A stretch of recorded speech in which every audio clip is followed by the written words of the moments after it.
नमस्कार दोस्तों, मैं हूं आपका दोस्त, आपका होस्ट आर के, और आप देख रहे हैं आर के ट्रेडिंग।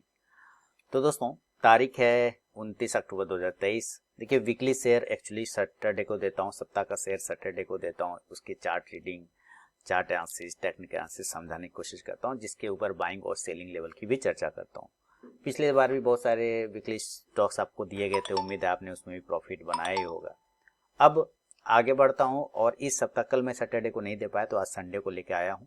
दो शेयर सेलेक्ट किया सप्ताह का शेयर में। देखिए, कोई पर्सनल बाइंग और सेलिंग की सलाह यहाँ पे नहीं है, मैं पहले ही बता दे रहा हूँ। कुछ भी अगर आप उस पर ट्रेड करते हैं तो आप अपना रिस्क के हिसाब से करिए, क्योंकि आपकी अपनी रिस्पॉन्सिबिलिटी बनेगी। मैं सिर्फ यहाँ पे टेक्निकल नॉलेज शेयर करूंगा कि कहाँ पर बाइंग और सेलिंग एंट्री बनता है, कहाँ पे टारगेट और स्टॉप लॉस बनता है, स्टॉक सिलेक्शन का रीजन क्या है, ये सब चर्चा करूंगा। तो चलिए देखता हूँ इस बार सप्ताह का शेयर वाले में कौन सा स्टॉक्स है शामिल। और सबसे पहला स्टॉक जो मैं लेके आया हूँ, आपको कौन सा स्टॉक पसंद आ रहा है, मैं आपको दो स्टॉक्स बताऊंगा एक्चुअली। तो पहला स्टॉक जो है उसका नाम है रूसिल। क्या नाम है? रूसिल डेकोर। ठीक है, कैश का स्टॉक है रूसिल डेकोर। आपको इस स्टॉक्स पे नजर रखना है, रूसिल डेकोर पे। तो सबसे पहले समझते हैं कि सेलेक्ट क्यों किया है रूसिल डेकोर को, ऐसा इसमें क्या खास बात हो गया जिसकी वजह से इसमें सिलेक्शन करना पड़ा सप्ताह का शेयर में। तो अभी आप यहाँ पे देखेंगे रूसिल डेकोर का जो प्राइस है वो 358 रुपए 60 पैसे के आसपास में डेली के चार्ट पे आपको नजर आ रहा होगा। क्लियर है? डेली के चार्ट पे रूसिल डेकोर आपको नजर आ रहा है, बहुत बढ़िया। अब इसमें भी ये जो ब्रेकआउट हुआ, एक्चुअली ये ब्रेकआउट करने की कगार पर है जैसा कि आप यहाँ पे देख पा रहे हैं, लेकिन जो ब्रेकआउट होने वाला है उसके पहले भी ये स्टॉक्स ने एक ब्रेकआउट किया। आप यहाँ पे देखें, इस लाइन को आप यहाँ पे देखें, मैं इस लाइन से आगे बढ़ूंगा तो यहाँ पर एक सपोर्ट एरिया था जिसको ब्रेक करके वो नीचे आ गया था, है ना। यहाँ से क्या किया था रूसिल डेकोर ने, ब्रेक करके नीचे आ गया। और जब ब्रेक किया, ब्रेक करने के बाद एक बार फिर से वापस बाउंस करने की कोशिश किया, तो फिर से इसी लाइन ने उसको रेजिस्टेंस बना दिया, है ना। इसी प्राइस का वो रेजिस्टेंस लिया, फिर वहीं से गिर गया। इसी तरह से नीचे आया तो फिर ऊपर से रिकवर किया, तो फिर सेम प्राइस से वो रेजिस्टेंस लेके गिर गया नीचे। देखिए, फिर से गिर गया नीचे इसी जगह से, है ना। गया, फिर यहां से नीचे गिर गया। इसका मतलब क्या है, ये वाला जो प्राइस है 320 वाला जो प्राइस है, 320 से 315 का प्राइस आता है, ये एक स्ट्रॉन्ग रेजिस्टेंस हो गया, है ना। स्ट्रॉन्ग क्या बन गया? रेजिस्टेंस बन गया। 315 से 320 वाला प्राइस क्या बन गया? रेजिस्टेंस बन गया। इंपॉर्टेंट, इसी रेजिस्टेंस को आप देखिए तो 19 अक्टूबर 2023 को इसने ब्रेकआउट किया। अब समझ में आ रहा है, 19 अक्टूबर 2022 को इसने ब्रेकआउट कर दिया। आप देखिए, जो इसने ब्रेकआउट किया था 19 अक्टूबर 2023, इसमें वॉल्यूम भी देखिए कितना जबरदस्त है ना। जबरदस्त वॉल्यूम भी हो गया, क्योंकि इतना वॉल्यूम इसको पहले कभी नहीं आया था। इसने वॉल्यूम ब्रेकआउट भी किया था, मतलब टेक्निकल चार्ट पर ये वॉल्यूम ब्रेकआउट और प्लस कई महीनों का रेजिस्टेंस को ब्रेक किया है। कई महीनों का मतलब कितने मंथ का, अब ये भी हम देख लेते हैं यहाँ पर से। तो इसने ब्रेक डाउन किया यहाँ पे फरवरी मंथ में। यहाँ पे क्या किया? फरवरी मंथ में इसने यहाँ पे ब्रेक डाउन कर गया।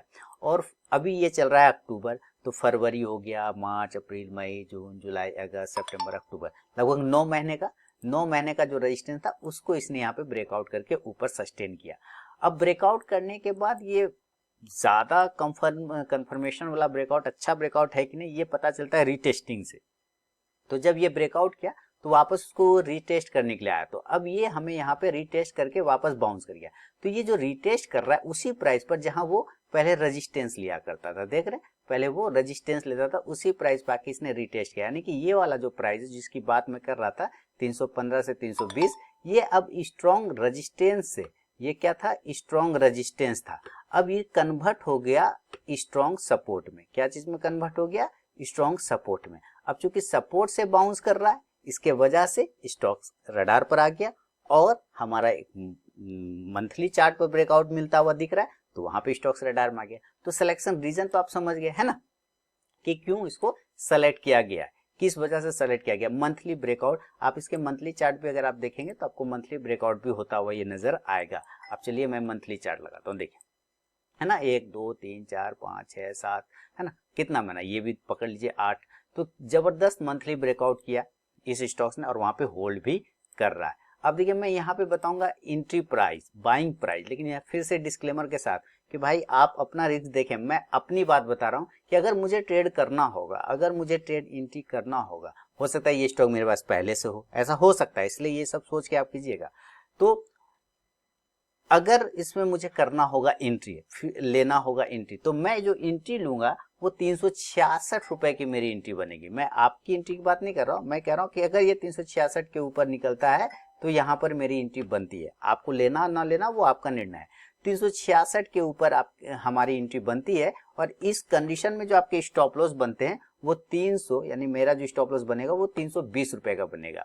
क्यों बनेगा 320 का मेरा स्टॉप लॉस? क्योंकि यही प्राइस पहले स्ट्रॉन्ग रेजिस्टेंस हुआ करता था और उस रेजिस्टेंस को इसने ब्रेकआउट करके अब सपोर्ट में कन्वर्ट कर लिया, तो 315 और ज्यादा अच्छा रहा, तो 320 से 315 का मैं ये एक स्टॉप लॉस लेके चलूंगा। ये मेरा एक स्टॉप लॉस होगा, 366 के ऊपर एंट्री होगा। इस कंडीशन में जो मेरा टारगेट बनेगा रुसिल डेकोर में, पहला टारगेट में 412 412 का रखूंगा और दूसरा टारगेट 458 458 रुपए का लेके मैं चलूंगा। क्लियर है ना? ये मेरा पहला स्टॉक है रुसिल डेकोर। अच्छा, जो टेक्निकल मैं आपको बता रहा हूँ, समझा रहा हूँ, प्रॉपर समझ में आ रहा है तो आप मुझे कमेंट करके बताएं। जो इंडिकेटर की बात करें तो इंडिकेटर आप कुछ भी लगा के आप चेक करेंगे, लगभग आपको इंडिकेटर यहाँ पे पॉजिटिव नजर आएगा, क्योंकि चार्ट पे दिख रहा है वो सिग्नल, वो चार्ट पे दिख रहा है वो ब्रेकआउट, तो इंडिकेटर भी कहीं ना कहीं आपको ब्रेकआउट होता हुआ दिख सकता है। चाहे MACD हो जाए, चाहे RSI हो जाए, डजंट मैटर, आप लगा के चेक कर सकते हैं। अब एक तो ये स्टॉक हो गया रुसिल डेकोर मेरा पहला। दूसरा स्टॉक भी जो है एक अच्छा स्टॉक है और दूसरा स्टॉक्स में रखा है, छोटे प्राइस का स्टॉक्स है और ऑटो आंसलेरी का स्टॉक है ग्रिप्स कॉटन। मेरे रडार पर जो है मेरे लिए मैंने सेलेक्ट कर रखा है, उसका नाम है ग्रिप्स कॉटन। अब ये ग्रिप्स कॉटन क्यों सेलेक्ट किया है मैंने, है ना, रीजन होगा, कुछ तो सिलेक्शन का कारण होगा मेरा। तो मैं ग्रिप्स कॉटन के छोटे करूंगा चार्ट, और पीछे की साइड में जब चार्ट को देख रहा था तो यहाँ पे मुझे नजर आया कि ये एक खास प्राइस है, यहाँ पर 119 120 का एक प्राइस आता है 2021 का, 2021 का एक प्राइस आता है 119 रुपए, आप राउंड फिगर 120 का भी पकड़ के चले।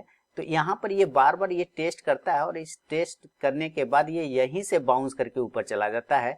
कौन सा स्टॉक? ग्रिप्स कॉटन, ऑटो आंसलेरी के स्टॉक है। तो यहाँ से ये ऊपर चला जाता है और इसी एरिया के पास में आता है और इस बार उस लेवल को टच नहीं करता है, फिर वहां से ऊपर गया, काफी अच्छा ऊपर गया। ऊपर जाने के बाद जो हाई लगाया, देखिए इसने जबरदस्त हाई लगाया 260 रुपए तक का। स्टॉक्स वापस से रिक्लेम करने आता है अपने उस रेजिस्टेंस एरिया को, जो कि अब वो सपोर्ट में बन गया और यहीं से ये कन्वर्ट होकर ऊपर चला गया, टच करके ऊपर चला गया, यानी कि रीटेस्टिंग भी कर लिया और वापस। अब कब ये आया था? ये देखिए, ये जो आया था हमारा लगभग रीटेस्टिंग मार्च में, और मार्च के बाद अब आया वो अक्टूबर में, और उसी प्राइस के आसपास से आता हुआ ये स्टॉक फिर से यहाँ पे बाउंस करता हुआ नजर आ रहा है। तो क्या है कि सपोर्ट पर से बाउंस बैक होता हुआ ये स्टॉक मुझे नजर आ रहा है, बार बार अपने सपोर्ट एरिया से बाउंस कर जाता है। इसके वजह से ये स्टॉक मेरे सिलेक्शन रडार पर आ गया। इसलिए अगर मैं ग्रिप्स कॉटन में स्विंग के लिए मैं अपना लेवल देखूंगा, मैं अपनी बात करूंगा ग्रिप्स कॉटन में, तो मैं इसको खरीदूंगा प्रॉपर 130 रुपए के ऊपर। 130 के ऊपर अगर ये सस्टेन करता है तो मेरा एंट्री प्राइस बनेगा और स्टॉप लॉस वही होगा 120 रुपए का, क्योंकि वो आपका स्टॉप लॉस सपोर्ट एरिया पहले से था, है ना। प्रॉपर आप समझिएगा, एनालिसिस बिल्कुल टेक्निकल के चार्ट पे कर रहा हूँ, करके दिखा रहा हूँ। और इस कंडीशन में टारगेट बनेंगे 140 से लेके 150, और बेहतर टारगेट हो सकता है कि 160 तक भी ये जा सकता है। अब 4 दिन में जाएगा, 20 दिन में जाएगा, 1 महीने में, आई डोंट नो, लेकिन अगर मेरा लेवल मैं एंट्री करूंगा तो 130 के ऊपर करूंगा, जब मेरा प्राइस आएगा तब, उसके पहले मैं नहीं करने वाला। क्यों सेलेक्ट किया, कहां पर एंट्री बनता है, कहां पे स्टॉप लॉस बनता है, ये आपको प्रॉपर नजर में आ रहा है चार्ट पर, और मैं चार्ट के हिसाब से समझा रहा हूं। तो पसंद आया हो अगर ये सप्ताह का शेयर वाला स्टॉक का टेक्निकल एनालिसिस, तो मुझे कमेंट करके बताएं आपको कौन सा स्टॉक अच्छा लगा, आप वो भी मुझे बताएं। अब मैं आपसे मिलूंगा नेक्स्ट वीडियो में, तब तक के लिए बहुत बहुत धन्यवाद।